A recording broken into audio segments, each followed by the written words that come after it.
বন্ধুরে দোয়াটা কইলো একটু নিয়ত করছি একটা বাড়ি করব। এই যে জায়গাটা দেখছো না, ওই যে বাস স্ট্যান্ড থেকে একটু সামনে গেলে ওই জায়গাটার মধ্যে একটা বাড়ি করব নিয়ত করছি। এখন নিয়ত করছেন মানে কি? মানে হচ্ছে আপনার এই জায়গায় আপনি 5-6 তলা একটা বাড়ি করবেন, এটা মনে মনে ভেবেছেন, এটাই তো নিয়ত। কথা কি ঠিক না? নাকি আপনি বলছেন যে আমার 5% জায়গার উপর দাঁড়া হইয়া আমি বিএসআরের রড দিয়া আকিজের সিমেন্ট দিয়া 6 তলা একটা বিল্ডিং করিব, প্রত্যেক তলায় 3টা করে ইউনিট রাখিব, ছাদটা হবে আমার 25,000 স্কয়ার ফিট, খরচ হবে আমার 3 কোটি টাকা। এগুলোকে আপনি মুখে বিক্রি করে বলছেন না? কোন পাগলে বলে না? আরে বাবা, নিয়ত করতে হয়, নিয়ত করতে হয় না।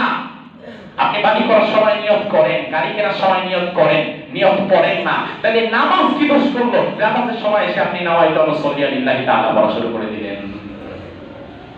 এটা তো সুন্নাহ না। এটা কষ্ট হচ্ছে। এবার আপনাকে আমি দলিল দিই যে হুজুর, আপনি আমাদের এত পুরানো একটা আমল, এটা আমরা এতদিন ধরে করে আসছি, আপনি আজকে বলেন এটা সুন্নাহ না, এটা বিদআত। আমার ভাই, আপনি দেখেন, এই যে আপনি জুমার নামাজ পড়তে আসছেন, 11:30 থেকে গোসল করে মসজিদে এসে বসে আছেন। আপনি যখন গোসল করে মসজিদের জন্য বের হয়ে গেছেন, অটোমেটিক্যালি আপনার জুমার নিয়ত হয়ে গেছে, কারণ শনিবার দিন 11:30টায় গোসল করে আপনি মসজিদে আসেন না। কথা কি বলছেন? ঠিক। এবার আপনাকে আমি দলিল দিই। ইমাম ইবনুল কাইয়িম রাহিমাহুল্লাহ তিনি তার বিখ্যাত গ্রন্থ জাদুল মাআদে উল্লেখ করেন, কারণ নবী সাল্লাল্লাহু আলাইহি ওয়াসাল্লাম ইযা কামা ইলা সালাহ ক্বালা আল্লাহু আকবার ওয়া লাম ইয়াকুল ক্বাবলাহা শাইআন ওয়া লা লাফযান বিন-নিয়্যাতি আল-বাত্তাহ। রাসূল সাল্লাল্লাহু আলাইহি ওয়াসাল্লাম যখন নামাজ পড়তেন, তার নামাজ শুরুই করতেন তিনি আল্লাহু আকবার দিয়ে। মসজিদে আসতেন, সাহাবায়ে কেরাম দাঁড়াতেন, তিনিও দাঁড়াতেন, আল্লাহু আকবার। এর আগে কোনো কথা তিনি বলতেন না, মুখে কোনো নিয়ত তিনি উচ্চারণ করে পড়তেন না। কোন সাহাবী বা তাবেঈ থেকে এমন কোন বর্ণনা পাওয়া যায় না যে তারা দাঁড়িয়ে বিশাল লম্বা একটা নিয়ত করে তারপরে নামাজ শুরু করেছেন। আপনি যখন এসেছেন, ফজরের সময় মসজিদে ঢুকেছেন, আপনার ফজরের নিয়ত হয়ে গেছে, কারণ ফজরের সময় আপনি এশার নিয়ত করে মসজিদে আসেন নাই। এত পাগল আপনি হন নাই। আর এত পাগল হলে নামাজ আপনার উপরে আসতো না। কথা কি বোঝেন? এজন্য ভাই, বিদআত খুব সূক্ষ্ম জিনিস, যেটা আপনার আমলকে ধ্বংস করে দেবে। বিদআত করা যাবে না। 2 নাম্বার দেখেন, আমাদের সমাজের আরেকটা প্রচলিত বিদআত, আমার কথা মানে না না মানে না, আমার দায়িত্ব ছিল বলা, আপনি চাইলে ফেলে দেন, তাতে আমার কি? কিন্তু আমি যদি না বলি তাহলে আল্লাহ তো আমাকে ধরবেন, এজন্য আমারটা আমি বলে দিই। আমাদের সমাজের আরেকটা প্রচলিত বিদআত, আমরা যখন যাই নামাজে দাঁড়াই, তখন আমরা একটা দোয়া পড়ি। কি দোয়া? ইন্নী ওয়াজজাহতু ওয়াজহিয়া লিল্লাযী। এটাকে আমরা বানাইছি মুসাল্লার দোয়া। অথচ রাসূল এবং সাহাবীদের কাছে মুসাল্লার দোয়া বলতে এমন কোনো দোয়া ছিল না। এটা আপনি কোথা থেকে বানালেন? কোথা থেকে বানালেন এটা?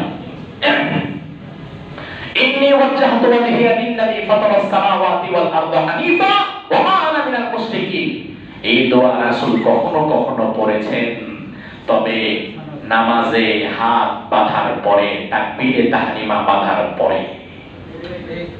এবার হাদিস নেন, দলিল নেন। সহিহ মুসলিম 771 নম্বর হাদিস, কান রাসূলুল্লাহ সাল্লাল্লাহু আলাইহি ওয়াসাল্লাম ইযা কামা ইলা সালাহ কাব্বারা থুম্মা ক্বালা ওয়াজজাহতু ওয়াজহিয়া লিল্লাযী ফাতারাস সামাওয়াতি ওয়াল আরদা হানিফা।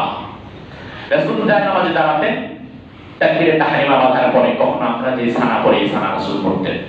কখনো রাসূল ইন্নী ওয়াজজাহতু ওয়াজহিয়া লিল্লাযী এটা পড়তেন। কখনো রাসূল পড়তেন আল্লাহুম্মা বা'আদ বাইনি ওয়া বাইনা খাতায়ায়া কামা বা'আদতা বাইনাল মাশরিকি ওয়াল মাগরিব, এই দোয়াটা পড়তেন।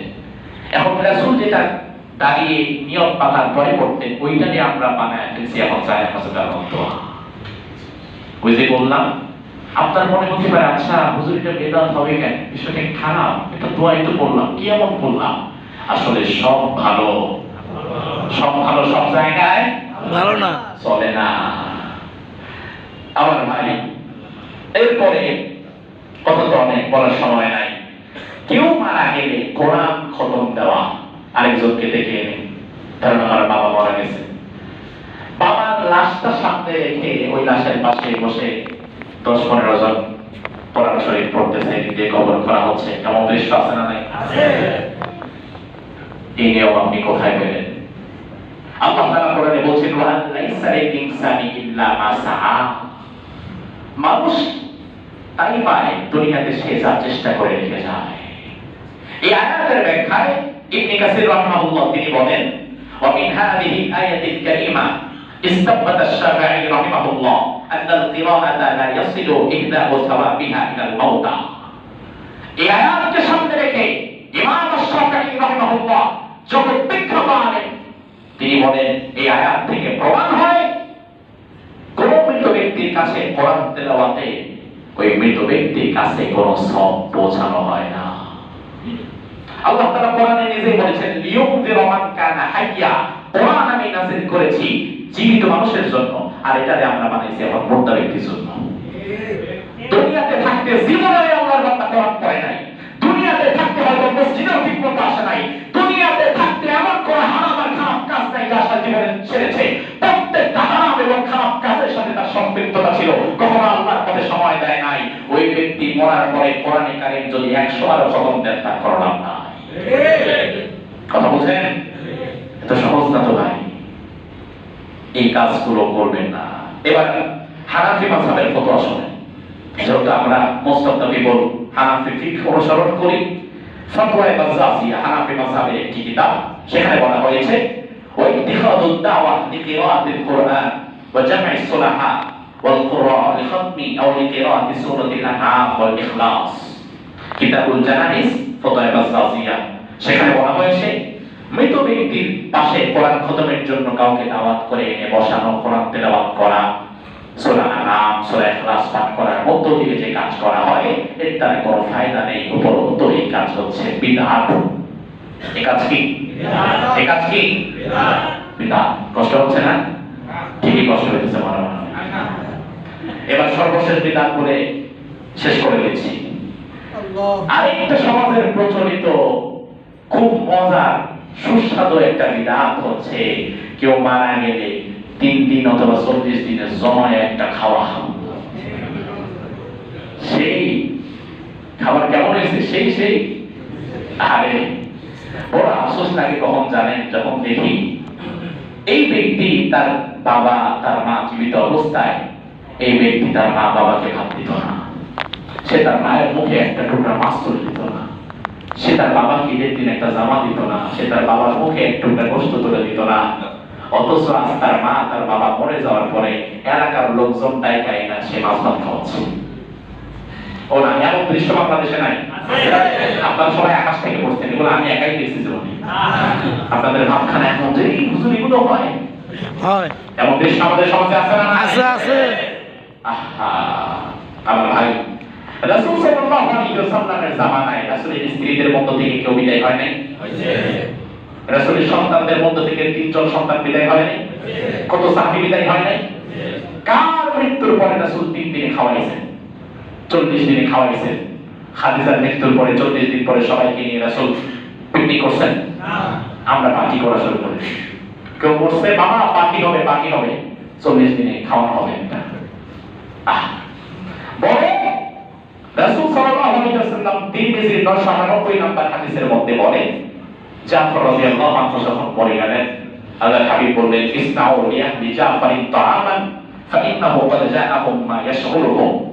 তোমরা জাফরের বাড়িতে খাবার রান্না করে পাঠাও, কারণ এখন বিপদ তাদের উপর নেমে এসেছে। ওই বিপদে তারা সকলে মুমূর্ষু অবস্থায়, তারা সকলে ব্যস্ত থাকবে, তাদের উপরে একটা বিপদ নেমে এসেছে। এটা সুন্নাহ। আমার প্রতিবেশী মারা গেছে, সে তো এমনি বিপদের মধ্যে আছে, আমার তো উচিত আমার সামর্থ্যের আলোকে তার বাড়িতে খাবার রান্না করে পাঠানো। উল্টা আমাকে শয়তান এবং বিদআত ঢুকাইছে, তার বাড়িতে খাবার রান্না করে পাঠানো তো দূরে থাক, বরং আমি তার বাড়িতে খাবার জন্য গিয়ে সুসার মতো বসে থাকি। আছে না নাই? লজ্জা।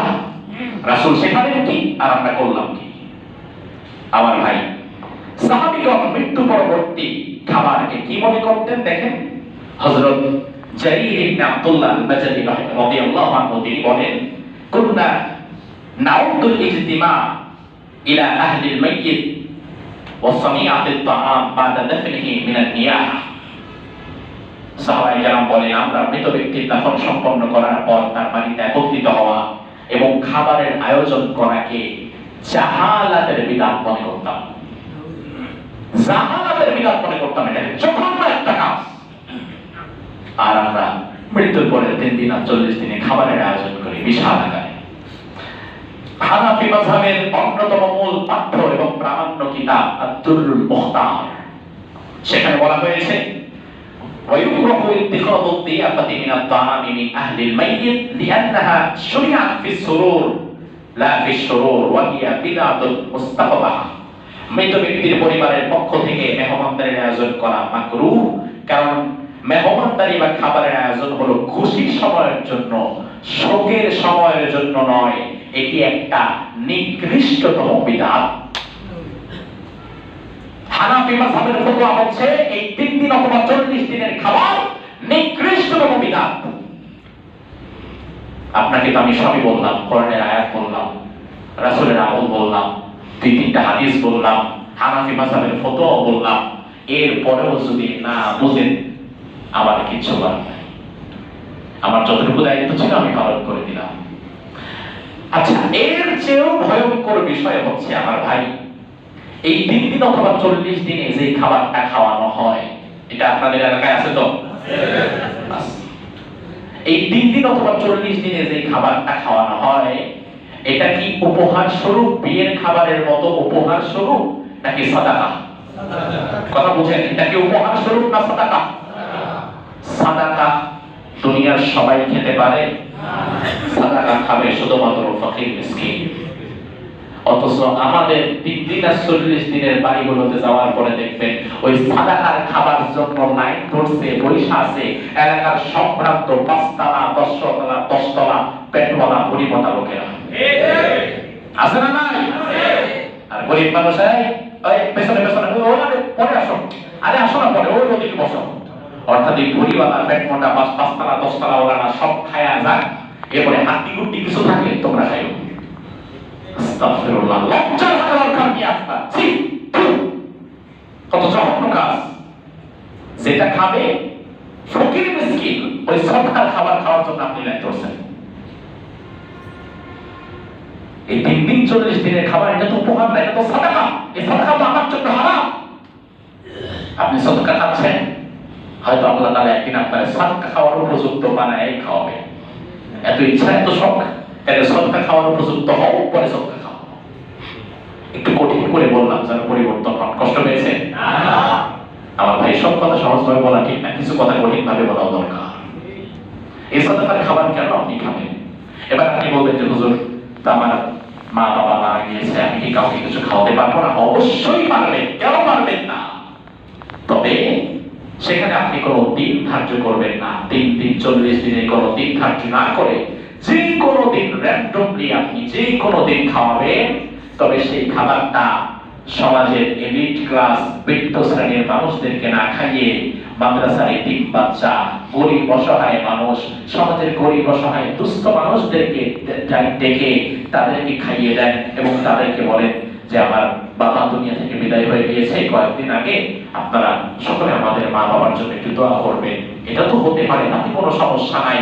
কিন্তু সমস্যা হয় তখন যখন নির্ধারিত একটা দিনে খাবারের আয়োজন করায়া আপনি সব এলিট ক্লাস মানুষদেরকে ঢোকায়া আর গরিবদেরকে বাইরে সেট করে দেন।